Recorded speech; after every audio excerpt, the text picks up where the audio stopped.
بسم اللہ الرحمن الرحیم۔ السلام علیکم ورحمۃ اللہ وبرکاتہ۔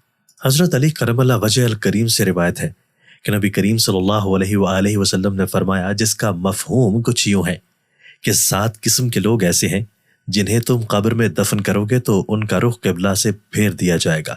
نمبر 1، جھوٹی گواہی دینے والا شخص۔ نمبر 2، شراب پینے والا، شراب پلانے والا، شراب بیچنے والا، شراب خریدنے والا یا شراب کو منتقل کرنے والا۔ نمبر 3، ذخیرہ اندوزی کرنے والا۔ ذخیرہ اندوزی انسانوں کی خوراک اور جانوروں کے چارے وغیرہ کو کہتے ہیں۔ شریعت نے اس سے منع فرمایا ہے۔ نبی کریم صلی اللہ علیہ وآلہ وسلم نے ارشاد فرمایا کہ جس شخص نے 40 دن تک ذخیرہ اندوزی کی، اللہ تعالیٰ اسے 40,000 سال تک جہنم کی آگ میں جلائے گا۔ نمبر 4، سود کھانے والا۔ سود دینا، سود لینا، یہ سب اس میں شامل ہے۔ نمبر 5، کسی کی موت پر نوحہ کرنے والی عورت کا رخ بھی قبر میں قبلہ سے پھیر دیا جائے گا۔ آنکھوں کا غم اور دل کا غم اللہ کی طرف سے ہے، لیکن ہاتھوں کا اور زبان کا غم شیطان کی طرف سے ہے۔ نمبر 6، جو شخص نماز تو پڑھتا ہے مگر جماعت کے ساتھ نہیں پڑھتا، ایسے شخص کا چہرہ بھی قبر میں قبلہ کی طرف سے پھیر دیا جائے گا۔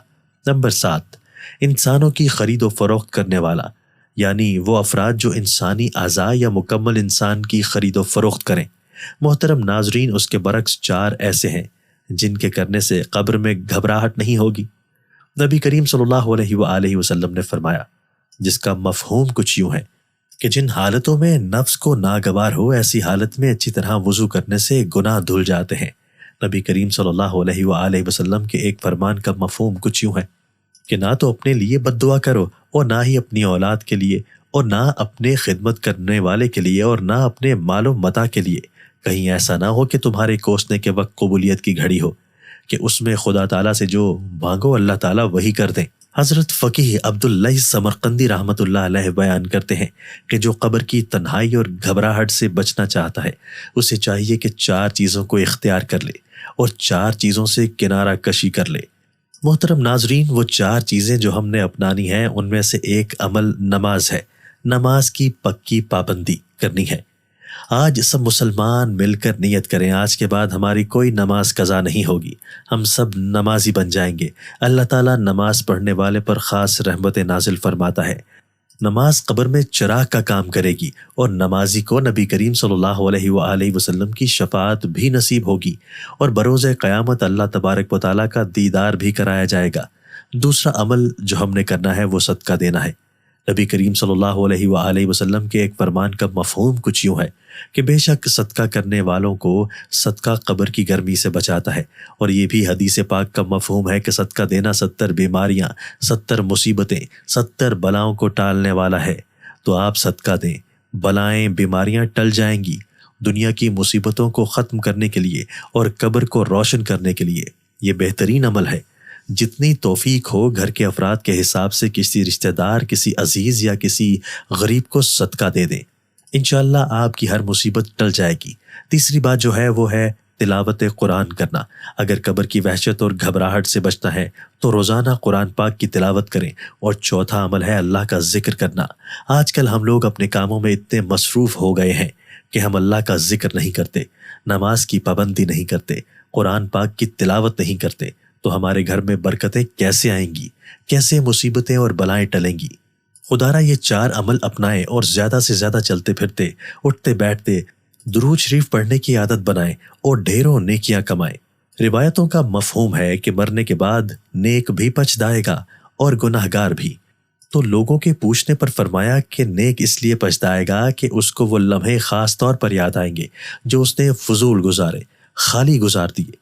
وہ خواہش کرے گا کہ ان لمحات میں بھی وہ اللہ کا ذکر کرتا، کچھ عبادت کرتا اور آخرت کا خزانہ پا لیتا۔ محترم ناظرین، اگر قبر کی وحشت اور گھبراہٹ سے بچنا ہے تو 4 چیزیں چھوڑ دیں۔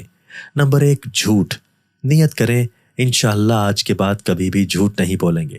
نبی کریم صلی اللہ علیہ وآلہ وسلم کا امتی ہو کر جھوٹ بولنا کسی صورت اچھا فعل نہیں ہے۔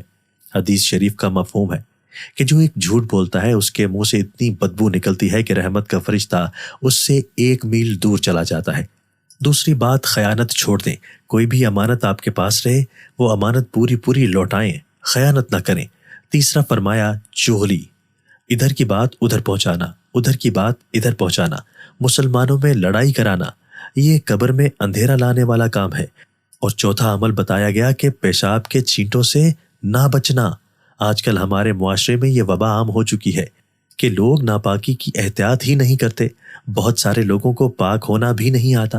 حدیث پاک کا مفہوم ہے کہ عذاب قبر جو ہے وہ پیشاب کے چھینٹوں سے نہ بچنے کی وجہ سے ہوتا ہے۔ اپنے آپ کو پاک و صاف رکھیں، ناپاکی سے بچیں۔ جب کپڑے ناپاک ہوں تو اس پر ویسے ہی رحمتوں اور برکتوں کا نزول نہیں ہوتا، تو وہاں رحمت کے فرشتے نہیں آتے۔ اگر ہم پاک و صاف رہیں گے تو ہر طرح کی بلاؤں مصیبتوں سے دنیا میں بھی بچیں گے اور آخرت میں بھی بچیں گے۔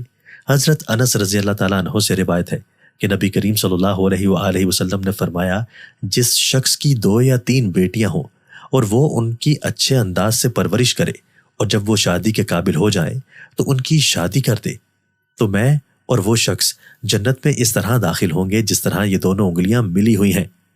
بچیوں کی پیدائش پر گھبرانے کے بجائے ان کی صحیح اسلامی تربیت اور احکام شریعہ کا پابند بنایا جائے تاکہ جنت میں نبی کریم صلی اللہ علیہ وآلہ وسلم کے قرب کی یہ عظیم الشان دولت نصیب ہو جائے۔ اللہ ہم سب کو دین کو سیکھنے، سمجھنے اور اس پر عمل کرنے کی توفیق عطا فرمائے، آمین۔ ناظرین، کمنٹ باکس میں اللہ تعالیٰ کے 99 ناموں میں سے ایک نام ضرور ٹائپ کریں۔ شکریہ۔